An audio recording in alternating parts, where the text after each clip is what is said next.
In my last video, I was explaining to you that women are less likely to receive bystander CPR than males. And the main reason for that is due to the fact people feel uncomfortable with females' breasts by pushing down near them, potentially touching them or exposing them, because ideally we will need to remove someone's clothing to be able to do CPR effectively. And I'm going to explain why that's the case. The bra here is keeping the breast upright, and I'm going to find it quite hard to be able to push down 5 to 6 centimetres because the bra is keeping the breast in my way. So I do need to be able to expose the chest.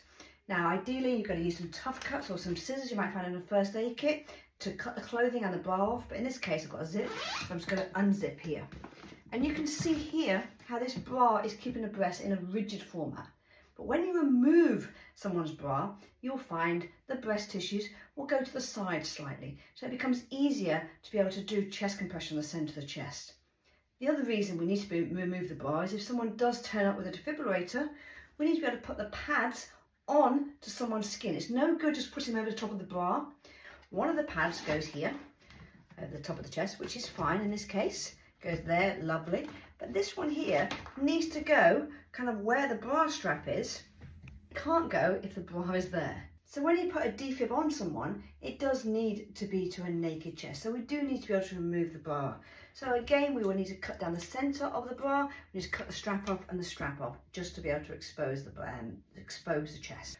Okay, so here we have a naked chest. Now, if you still feel uncomfortable with the female genitalia, then you can still cover them over after you put your defib pads on. And if you have one, you might not even have the defib pad, so this is maybe not a concern. But there, and then if you want to, you can get something, I don't know, like a towel and just place it over here. But that still allows you to have access to the centre of the chest, and you can still do your chest compressions without actually touching, if that makes you feel comfortable. But please, you need to do CPR to save someone's life. If there's other people around and you do feel uncomfortable, ask somebody else to help.